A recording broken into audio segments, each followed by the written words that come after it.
Deck the halls with bells of holly, fa la la la la la la la.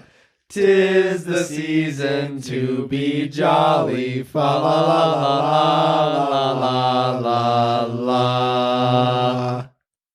Excellent, boys. That was wonderful. Wow. Wow, we all Maybe cut we off should at the start a same choir, time. maybe. Yeah. Why are we talking? I heard. about this? I heard. Seriously. What's it? We should start a band. We should. We should start a band. We were grooving. What is it just when people before just this. do acapella? What is that? The groups. Acapella. That's an acapella group. No, what is it? The barbershop quartets quartet. or whatever. Yeah. Oh, there's 4 of us. Hey, that's a That's a quartet. That's a quartet. All right. We hope you enjoy this episode with guest Hayden White.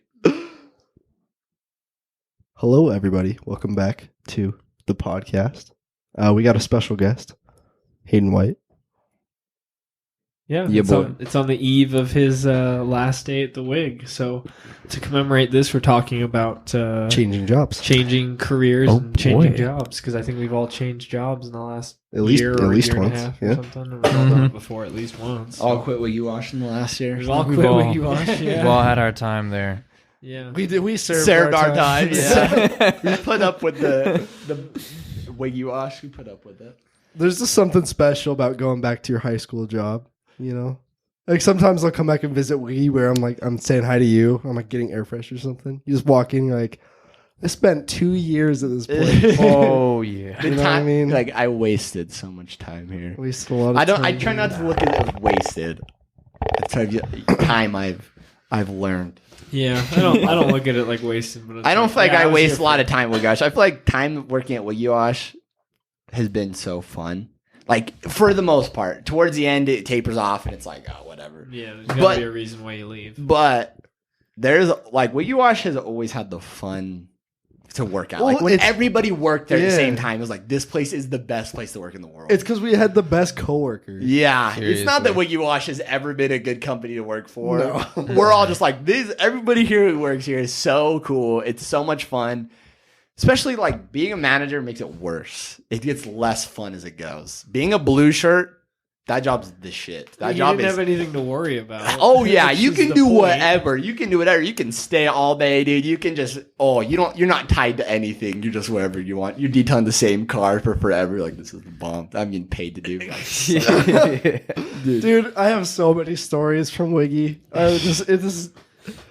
It kind of hurt to quit. It really did. Yeah, that's not where we're going tonight.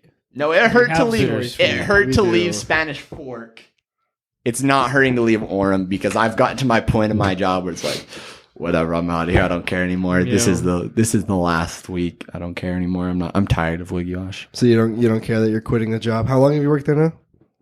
Went 3 years, 9 months, something like that. 3 years, 9 Really? months. But leaving Spanish Fork was hard because Spanish Fork was like there's like 20 people who work there and you like connect with everybody. And then Orem, there's like 6 people who work there and they're all cool, but I haven't had like a year to get to know everybody. Yeah.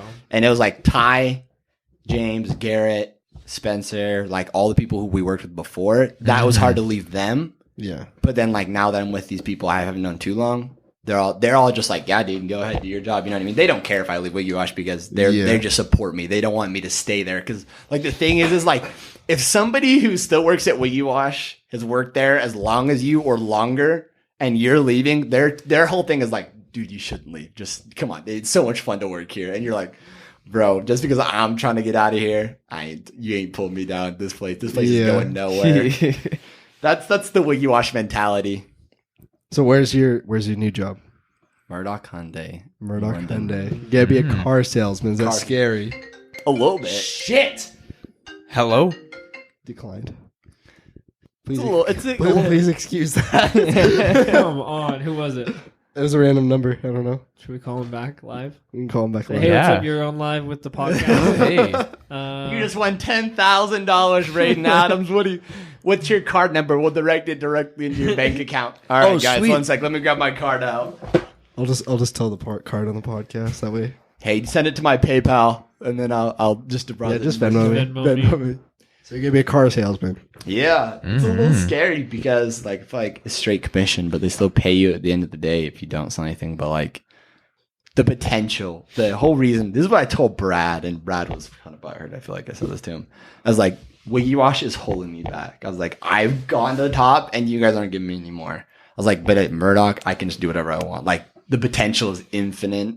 I don't have to manage nobody. I don't have to deal with any customers that I don't want to deal with, like something breaking in the tunnel or anything. Yeah. It's like I'm my own. I manage myself, and I come in. Like, if I don't do anything, I don't do anything. If I sell cars, I sell cars. Like, and that's just how it works. It's not like I have to watch everything that goes through the tunnel. Something breaks, and I got to deal with a 4-car pileup, and now I got to deal with the worst customers in the world. And then at the end of the day, it's like, now I have to tell everybody what to do.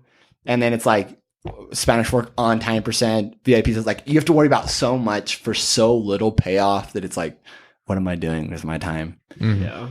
And it's like, at the end of the day, I still have to pay bills, but they're like, you're paying you nothing. And it's like, okay, I gotta find somewhere better. If I'm gonna be putting in this much time, at least go somewhere where it's gonna be worth my time.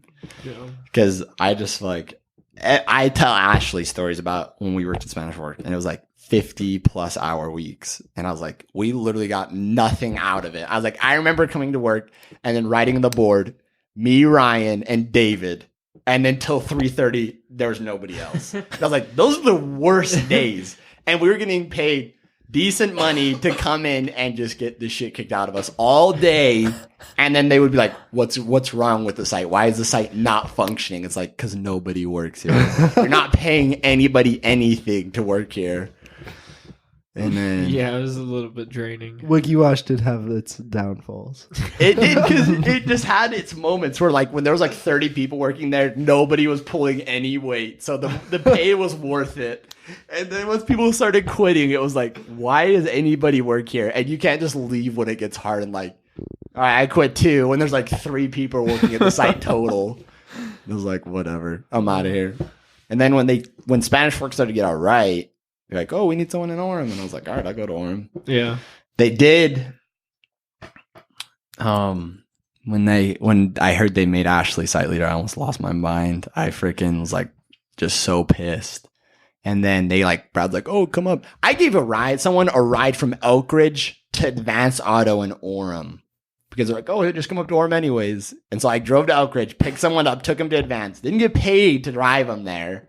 And then drove to Orem to tell Brad. And Brad's like, we want you to work under Ashley as number 2. I was like, is this some sort of joke? I was like, you really want me to work under her? He's like, yeah. He's like, I think it would be a benefit for you to come work up here. He's like, you can learn a lot from Ashley. And I was like, what? What is he talking about? Is this some bullshit? Are you making this up? I was like, I worked here like 4 years. And then he's like, elephant in the room. You have been managing longer than Ashley. I was like, longer than Ashley's been working here almost. And he's like, and you've been here longer than her. I was like, okay. Dude, you were like running Springville with me when we hired her. Yeah. And then they sent me to Orem or like Spanish Fork when it was like the shittiest, when it was at its low point. Yeah. You, me, and Gib were running it. Yeah. And then they're like, once it was built back up, then they sent Ashley, the 4th in Springville, who was there for like 2 months as the 4th, to go run Orem. Yeah. And then Brad was like, it was unfair of us not to tell anybody else they were going to go to Orem.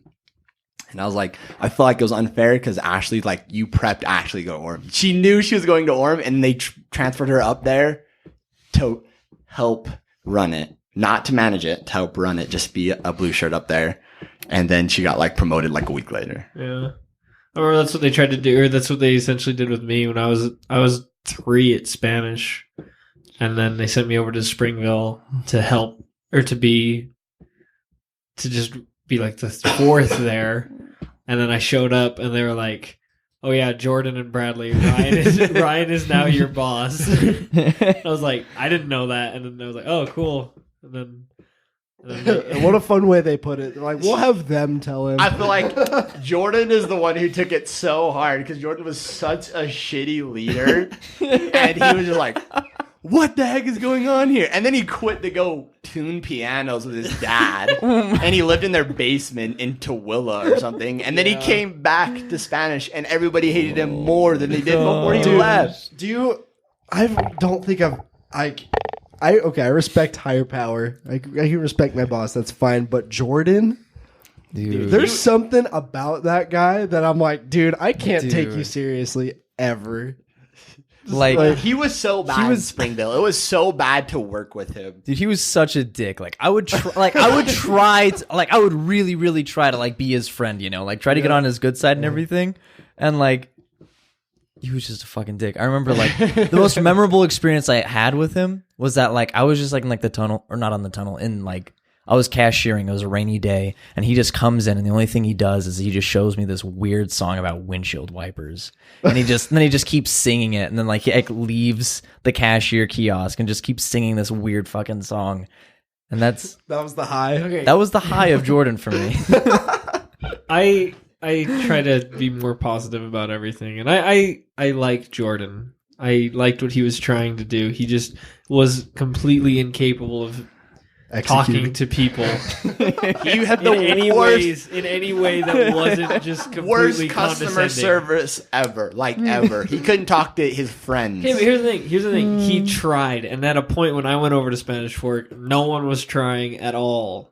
Because he had just hurt everybody so much. He was trying, but it was so wrong, so it's just as bad. But at least he kind of tried. There's like a reason why he failed as a intentions. car salesman. He was so poor as a manager to his brother-in-law. His family was the one who let him go. That's how bad you have to be. He got let go. I thought he quit. It was like a mutual agreement It was thing. like a Jordan was on his way out. It was almost like Brad and Brent were like, oh, thank God thing. Like, he was never going to succeed at. Well, it was like the last couple of weeks. He was like, "Yeah, I'm going to look for a new job. I'm going to look for a new job." And I was like, "Hey, we need to either fire him or he needs to stop looking for a new job or something." And then they pulled him in and talked to him.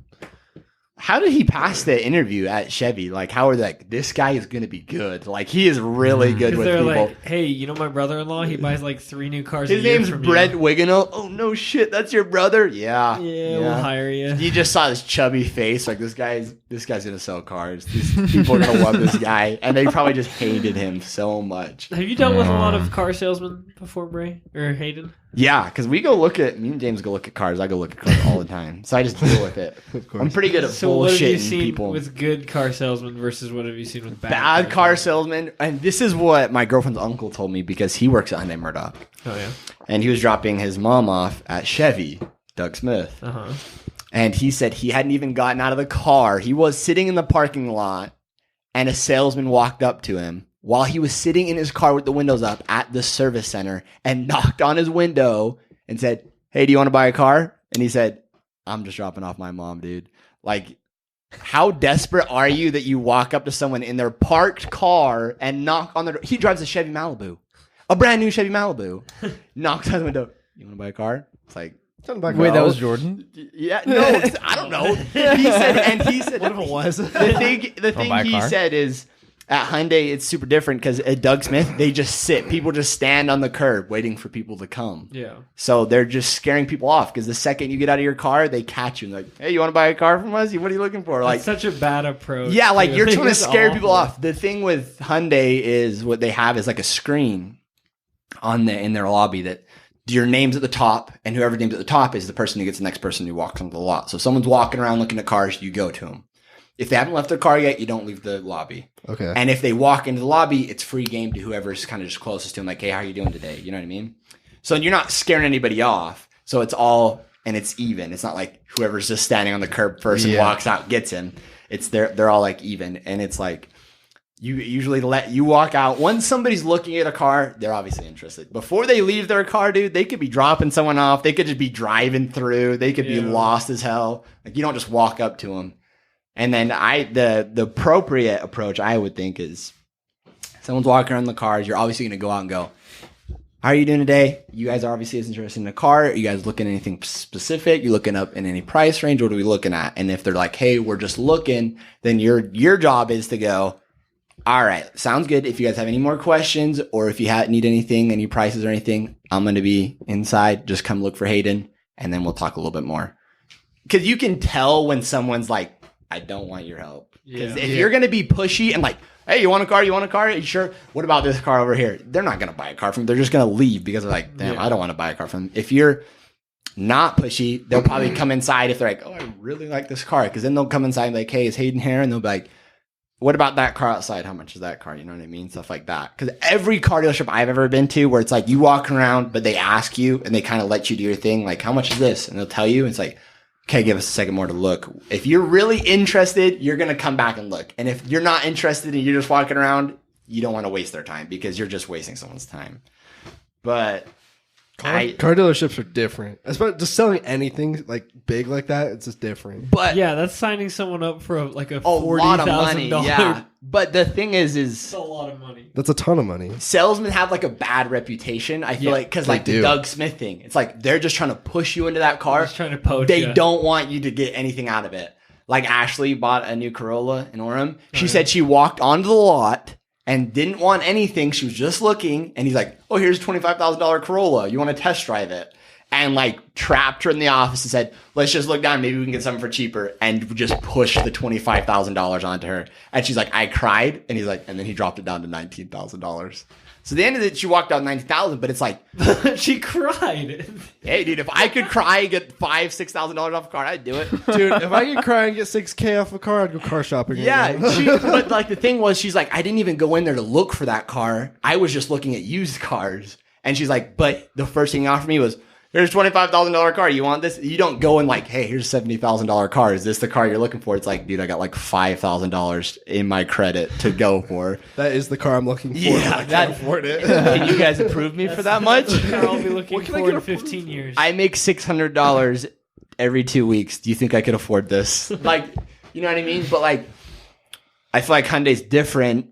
My girlfriend's uncle's like, people come in, he's like, and some people will come in with the worst credit you've ever seen. And it's like, they have to get, because Hyundai does in-house financing. He's like, we have to get a second party that like screws them like $600 a month for these cars because people's credits are bad. Yeah. And he said, if the person has a good enough car that will last them another year, he's like, I say, go back, drive your car for a year more, let it survive, come back to me when you have better credit than you do. And he said somebody came back a year later and actually bought a car and his credit was like double what it was before. And he ended up paying like $200 a month instead of the $600 he paid before. And it shows interest. It shows interest. And he's being honest too. He's being honest and not like, okay, we'll get you this car just because he wants to make the sale. Because if you scare that person off, they're going to have a bad reputation. They're going to hate you. He's like, but if you make that good relationship, then you have a reference like, hey, do you have any references? Anybody who wants to buy a car from us?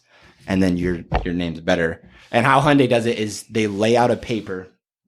And before they sell the car, they have to go through with you every dollar that's accounted for and what the payments after tax and what the car is after tax and interest. So you're not walking out there like, oh, the $25,000 car. And then at the end, it's like $32,000. You know what I mean? Yeah. They let you know before you do it. That's pretty cool. And I feel like you go into some dealerships and I walked into a dealership and it's like, yeah, you're going to have to put down $1,500 and it looks like your car after everything is $10,000. It's like, oh shit. It's like, I came in for like a $6,000 car.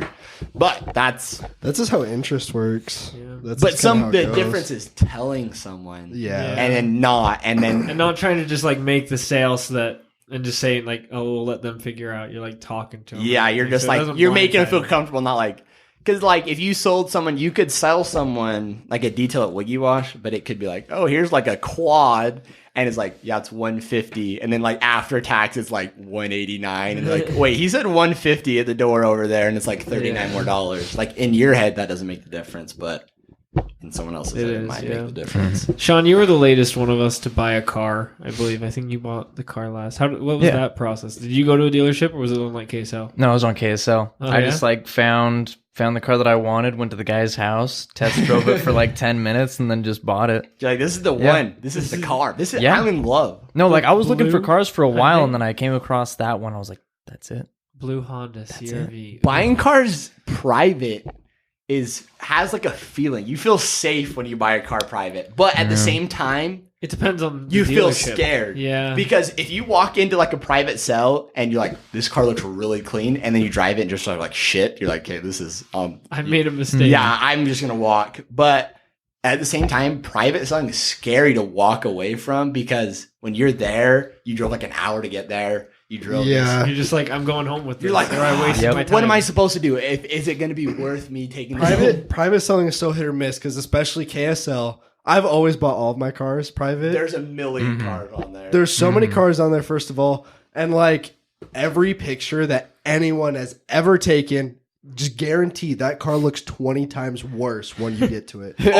always, because it's like dark. They take it in darker pictures. The paint looks amazing. You get there's like faded. It's like not even the same color. I'm kind of like, what the hell? Seriously, no. I remember when I was shopping for my car, my 350Z. Dude, we went test drove a car with you. I know you came to one. The guy in Orem. Do you remember that guy? Yeah, and the hood was like floppy. Like you could just close it. And you close it. It was like. Paint was chipping. It was like cheap paint. It was more than chip. So like me and Hayden show up to this place in Orem. It was the one I wanted. It was black. It was HRs. Everything I wanted. I was like, hey, like I'm pretty confident about it. I show up. It was in a parking lot, and I look at it. My first impression was this thing looks so bad. The bumper and the hood was so worse. The pictures looked amazing. The pictures made it look so clean. I was like, I'm pretty hyped. I think I'm gonna buy this one just from the pictures and everything.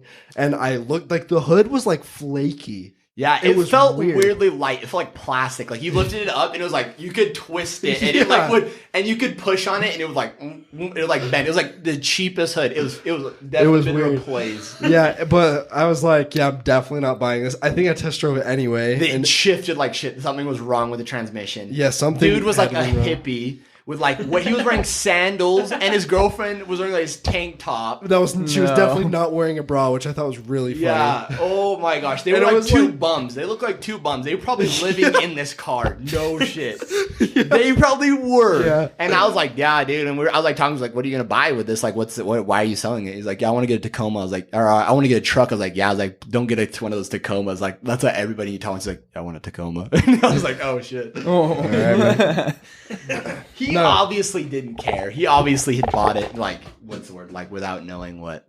Yeah. It was. But that's the thing with selling private. It's like, you can win big. Like, you can get a car for a good deal and everything. It just depends how hard, the person you're buying it from is. But it's like, car dealership, I've never bought a brand new car, though. So I don't think I ever will. I've never bought a brand new car, but I have bought the Mustang from Jesse off a used car lot. But I did buy the BMW off him too. Then my BMW broke all the time. But my dad was the one who's like, buy this. This is a decent car. The $500 Bimmer? No, this like green one I had, and the transmission went out like a week later. My dad went and he did everything for me. He's like, it was like 140,000 miles. I was like, oh, that's not awful. Get in the car. My dad had signed the paperwork. I just showed up. 207,000 miles on the clock. I was like, you fucking lied to me. You lied. 207? 207. He said at 140. Things shifted like garbage. Bald tires all the way around. 3 of the windows didn't even work. And I was like, what? I was like, what did you say? And he's like, yeah. And it was like making the weirdest squeaking from one of the pulleys. The tires were bald, so the steering wheel shook on the freeway. And I was like, Dad, I'm gonna die. Middle of winter. I can't go to school. This thing was $4,000. Dad, you're gonna kill me. Yeah, I drove it. $4,000? $4,000. I'm 17. This is when I worked at Springville. I'm 17. I didn't do any of it. Like, he just bought it and said, this is a good deal. And I was like, I think this is a lemon from what it sounds. And he's like, I'm sorry, I'm trying to help you buy this car. And I was like, whatever, dude. He's like, you should do it. And I was like, I sound like a lemon. And he yelled at me, and I was like, all right, do it. And then what was Jesse's car dealer again? It was Happy Valley or Sunny Valley Motors. Stay away. But stay away from the Stang was the same dealership. Mustang was a good car. Nothing broke on the Mustang until the kid totaled it 4 months after I sold it to him. But I remember that. The Stang was a good car. The Stang was a decent car. I was there when you test drove it. Yeah, me and Ryan was the first time. I fell in love. Instantly fell in love with this car. That was a good car. You just started screaming. You're like, yes, this is so great. That's so loud. It was loud. It was manual, and it was like, I'm a high school kid. Loud and manual car. Like, that's what everybody wants in high school. You're like, Ryan, it's the dream. Yeah. It was a good car. It was a good car. You can go to H2 or H2OI. Yo, okay, hold up. If we're talking about buying car purchasing experiences, I went with him to buy his Mercedes. 4 people in the back of this car. We pull up. So it's me, Hayden, James, Smith. Wait. Yeah, Gib and and Gib. So this dude's. It wasn't okay. First of all, it wasn't even his car. It was his friend's car from New York. Yeah, he rolls up. He's like, "Okay, this is my friend's car from New York. It's a great deal." It wasn't even his car. He's just like, "I'm selling it for my friend." Because he moved to New York. He said he moved to New York. He didn't have enough time to sell it. So I was like, okay, that's kind of weird. And this dude was talking up so Dude, hard. that's He's like, stolen. He's like, it has a new deck. It has headers. Probably adds like an extra 100. He said it was horsepower. like 470 horsepower. I was like, wow, that's a lot. I was He's like, like, yeah. 470. I was like, I'm not gonna. Car comes stock with 370. I was like, 100. I was like, that This doesn't make sense. I was like, Anyways, I was it was like, bolt-ons, bro. But we all piled in the car, back, yeah. and it was Hayden driving, the dude in the passenger seat, and 4 of All us in the squished back. in the back. And you guys are so uncomfortable. I'm just enjoying it. I'm like, this is comfy. Wow. And you guys are just dying in the back. I know, and you were like, dude, I love it. It was, I was like, it's so fast. And I just remember it was so fast. And then James rolled down the window. I was like, it's loud too. I was like, I like this. And then James was like, I didn't even feel how fast it was because you guys are all so squished in the back. Yeah, He's like, we I was can just do it. paying attention to not like getting smushed in the back. Yep. I fell in love with it. That was the funniest thing because you guys were just cramped in the back. It was just weird because the dude was like, yeah, everyone can just get in. I was like, I don't even know if I thought wanna he was just go. going to let us take it. Like, we could have just given him, like, Smith's keys or, like, Yeah. most Yeah. people you buy a car from, they usually are just like, hey, let me hold on to your license or something like that. Just go take it for a drive, bring it back. Dude wanted to come with us. Probably because it wasn't his car. He's like, oh, yeah, here. He's like, I'll come with you guys. And he, like, got in. I was like, okay. And then smush in the back. Weird that there was 5 of us. Usually you don't take 5 guys to go look at Yeah. cars for sale. But you do. We were just hanging out, and you were We like, were all let's go hanging look out. I at was this like, let's Benz. go look at it. We almost remember that CRZ or what was it? Yeah, the Was it CRZ, the Honda CRZ at that one place because you wanted to sell the MR2 Uh-huh. and the dude had it. And we loved it. Ryan, did you buy your MR2 privately? The MR2? No, I got the dealer. How much was that? That was like The 7, huh? 6. Was it 7 after tax? Yeah. Yeah. Did they try and swindle you? Did they give you a hard time? Was that no, easy? No, it was really easy to buy that one. That was at a dealer. But yeah, it was really easy there. Someone hit you. I remember that. And then, Somebody hit the MR2. I remember you coming back, MR2 rear-ended. Oh, yeah. I was leaving from school, and somebody rear-ended me. But that was a couple months later. No, but we did try to buy that CRZ. I didn't feel like that guy was trying to push you into that car either, though. No. That guy had some cool cars. They have a lot of cars. They sell a lot of cars. Every time you go buy it, there's different cars on their lot. Yeah. I feel like they go through cars pretty fast. Do you remember that Acura? It was the same car as mine, pretty much. Oh, yeah, but the guy sold it to the guy he bought who owned it before him and then bought it back because he worked at the Acura dealership. Yeah, it was some weird convoluted story. But it was like the most loaded out technology package, everything. It had like the baseball glove interior seats. Like it was a nice car. It was nice. It was good. Yeah, I liked that one a lot. That one was a good car. Buying cars is very exciting.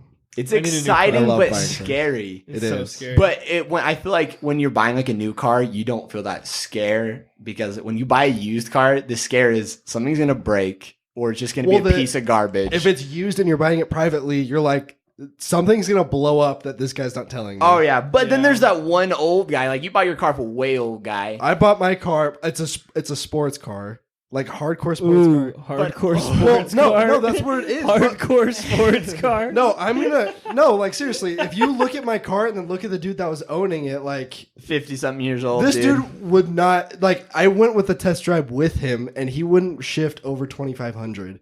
I was like, But that's the ideal guy because that guy wasn't gonna lie to you. He had never driven Exactly. anything hard. He probably drove like 10,000 miles in like 5 months. That's what he said. He was like trying to talk about it. He was like, I was just driving with my friends. They all had Porsches. I just wanted to buy something sporty. I was like, all right, first of all, this can't hang with the Porsche. Second of all, they probably had Porsche Boxster, the poor man's Porsche. Yeah. This It's and like- the Porsche Boxster would go head to head. yeah, okay, that's true. It was just, yeah. But like that dude had nothing to hide. You knew he didn't know, like he didn't treat like a sports car because he drilled those big holes through the bumper and put a plate in it. Yup. Old people love those. He just drilled the holes in it and he had like Nismo stickers Yeah, all over little, it. like, yeah, Old like, guy. He's thing. like, yes, Dude, yes. I remember right when I bought it, I was like, I'm taking all of this shit off. I still have the side markers though. Still on it. That's the ideal. That's the ideal. You walk up. You buy it from old people. If you walk up to a car and you really want this car and an old person has it, that is the most comfortable feeling in the world It because was you're nice. yes, this is the guy I want to see. I remember there was one reason I was scared buying the car I did. It's because he took me on a test drive, and he drove it, and it seemed I didn't drive it first. He drove it first because he wanted to. I was like, sure, whatever. I'll just as long as it drives fine, I don't care. And then he drove it, and I was like, in the back of my head, I was like, it kind of drives funny. Like something's not right. And then my dad came down later in the day, and then me and him took it. And then it drove perfect. So I think he just sucked at driving stick. No, that's like actually I bought what it to hang with my friends, but I never really drive this car. Just sits in my garage. She's like, wow, look how great this thing is. He right actually here. just kind of sucked at driving stick. And it was like, it was like nice. One, man. you didn't even drive stick that much before you went to go. So you Exactly. you wouldn't drive it and like, oh yeah, this clutch pedal feels, or like you didn't Exactly. know whether you. But that's a comfort feeling. But old people can be scary too, because old people. You ever see those old people who have like 30 dents in their car? Like they back into anything. Never changed When their did you change the oil. oil last? Wait, you're supposed to change that. When am I supposed to change that? Oh, I'm not buying this car. Some lady came in today, 2001 BMW, this gold one. Obviously, old people cars gold. She got it from her grandmother that passed away. Had 45,000 original miles on it from 2001. She's like, it drives amazing. She came to the garage twice. I've seen it. Later that day, some guy slammed. The same time, I was like, oh, wow, this is super cool. She went through the wash. Dude in front of her was high as a kite. He opened his window, smelled like weed. He braked in the middle of the tunnel. Rear end of the dude in the middle of the tunnel. She was bragging about how amazing it was. Hit the guy in the tunnel. Nice. And I was like, Karma. yeah, I was like, wow. Pretty But- Well, sweet. that's not karma. She didn't do anything wrong. She She was just enjoying her car. Yeah, she joined her grandma's car. But that's the car. Like, I would buy that car in a minute. You know, that lady's probably, she loves that thing too much, though. But then there's the people who are like, yeah, I don't really want this. It's gold. Sean, wait. Sean, do you buy a lot of, have you bought in a car before the CRV? Yeah, well, no, actually. Well, No, the I Mercedes. bought one. Yeah, the Mercedes for my brother. Wait, love what about the that thing. Mitsubishi? You Dude. bought the Mitsubishi too, huh? I was going to. I actually still have to pay my dad for that. The one you rolled. Thanks for reminding me. The roll. I forgot about that. Sean comes to Oh work a my couple gosh. days later. Pictures all over Instagram. Rolled it down an embankment. Oh Sean's my fine. god.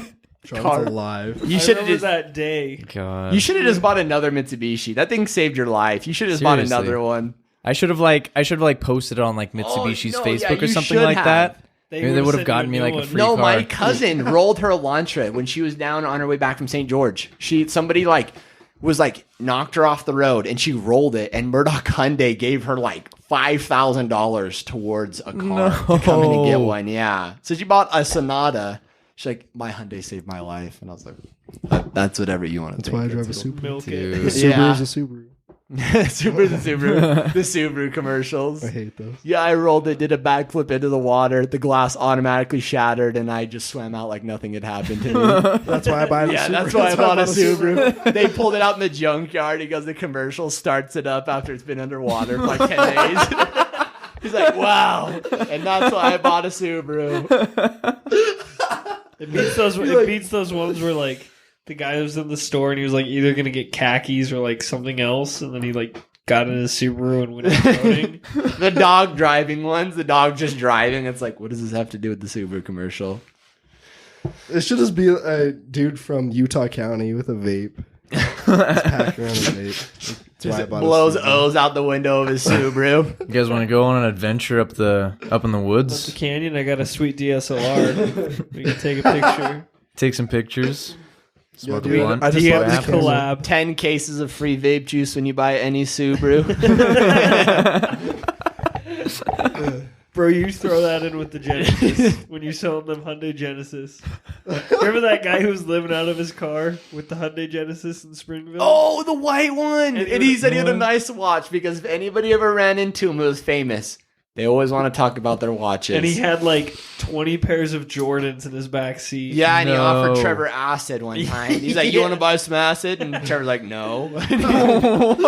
Yeah. This dude just lived That out of guy his was car. my hero. Yeah, he did. He did like landscaping for a living. Huh? He always had Yeah. white gloves on every time he come through. And he was with his friend. Like he had a friend in his car. He'd go to the free vac for like 4 hours. Like clean it up. No. He lived Yeah. in it. He said he lived in it Yeah. because his watch was his most important thing to him. How much does this watch? I don't It was know. like $20,000. No, Yeah, like some crazy But because he's also driving like a $20,000 car. yeah, he said that Yeah, if And anybody's had like famous, $20,000 worth of him and I had a long talk one time. if anybody famous ever ran into him in Utah County in Springville, if anybody famous ever ran into him, They would look at his they would watch look at his and they watch. would look at his shoes. Yeah, And that would tell him more about who he was than what he had and to then say. they would ask him where he lived, and he'd be like, "In my Genesis, in the Wiggy-Wash parking lot." Wow. Like, oh, but your watch is nice. Your watch is nice. Yeah. Aiden, do you remember? Now that we're, do you remember those hobos who would steal our garbage bags? Oh yeah, they would still. Dude, you know what we found at Orem today? Behind the garbage can, there's a bowl full of shit, and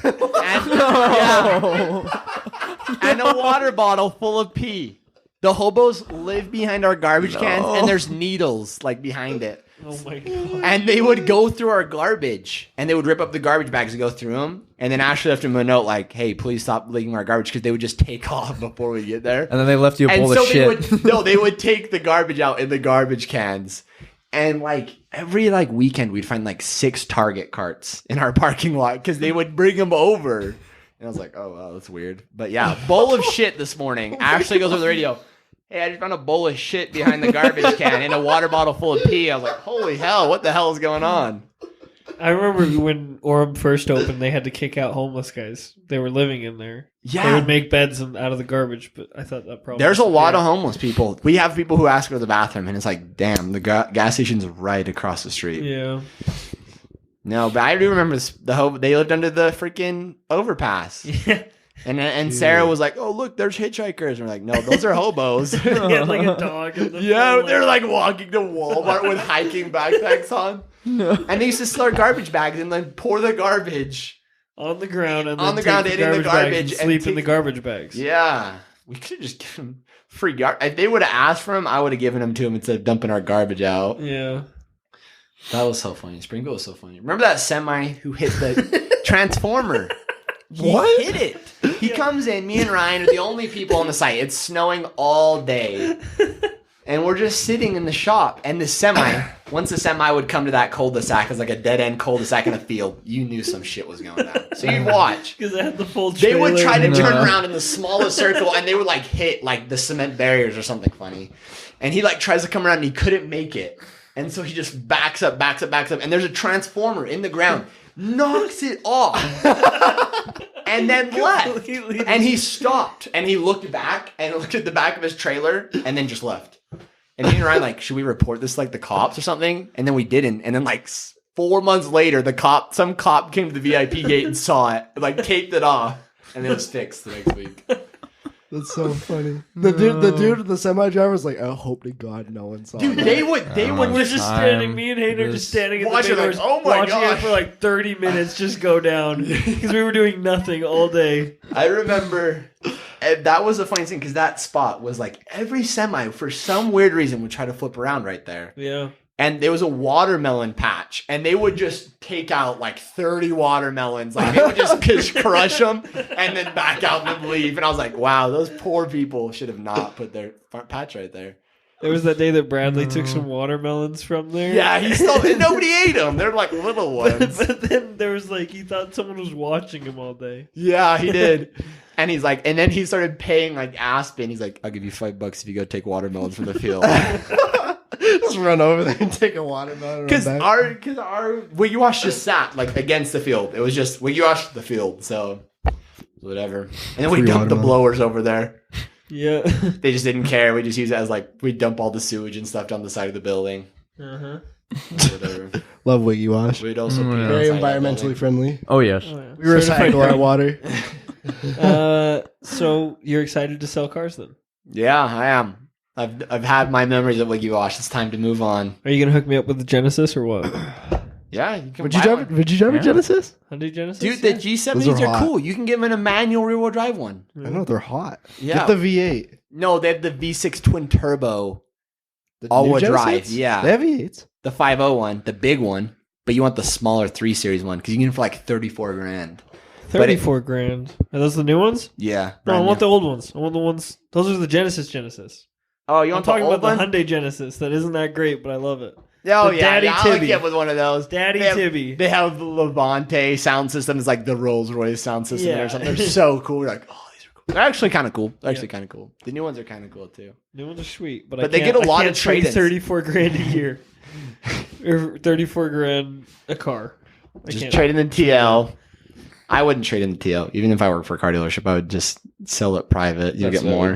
That's not smart to trade in cars. It's so easy to just trade in cars. Because they're just going to offer you cash. But they're going to offer you like half of what the car's worth. Like they're like, oh, your car's worth 15 grand. We're going to give you $8,000 today. You're like, what? But it's just so they're going to sell simple. that car for 17 grand the next week. It's going to be up and whatever.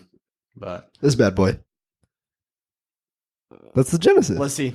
I don't like that. They don't make a V8 one though. They make a V6 and the 4-cylinder turbo. Yeah, this one's a V6. The new ones are the V8. That's what you were talking about. The big ones are. Yeah, the boats. Yeah, but they're really nice actually. Yeah, but I don't think I'd drive one. But the G70, the small one, it looks like a 3 Series. I know what you're talking about. 4-cylinder turbo manual, rear-wheel drive with Brembos, or a twin turbo V6 all-wheel drive. That's lit. That's pretty appealing to me. Damn, sell me a car. But I don't want a $34,000 car. Yeah. I want to buy a used car. You want a $70,000 car because Hyundai will approve you for anything. As long as it's a Hellcat or something cool, I will buy it. $40,000. He's like, hey, what can you guys finance me on a Dodge Demon? Yeah, $60,000. That's not a lot of money. $34,000 for a Genesis. Can you guys finance a 1,000 horsepower Elephant? They're like, I don't know, man. Anything cool. But it's worth a lot. It's a lot of money. That's not a lot to me. But something like a Toyota Corolla for like 20 grand. That's ridiculous. Here's the thing. Is it going to be hard to sell Hyundais if you're not very passionate about that brand? I feel like I don't need to be like super passionate about it. I feel like the key is to let the customer know that it is a good car and let them know about the features, but not too much. Because Spencer, who works in Orem, he used to sell cars for Chrysler and Logan, and they call it vomiting when you just tell them everything about the car, but they don't want to know everything about the car. People are going to ask probably like how many miles to the gallon it gets, how much room is in it, and then what are the cool like features, like does it come with navigation or something, like the stupid things that normal people want. They don't want like, they don't care how many horsepower does this Elantra have. 140. Whoa. What is it making to the wheel? Yeah, what is to the wheels after it makes it to the ground? What are these 215s in the front right here? Do you guys dyno in house here? I was about to say that, like, yo, what's the dyno chart on this shit?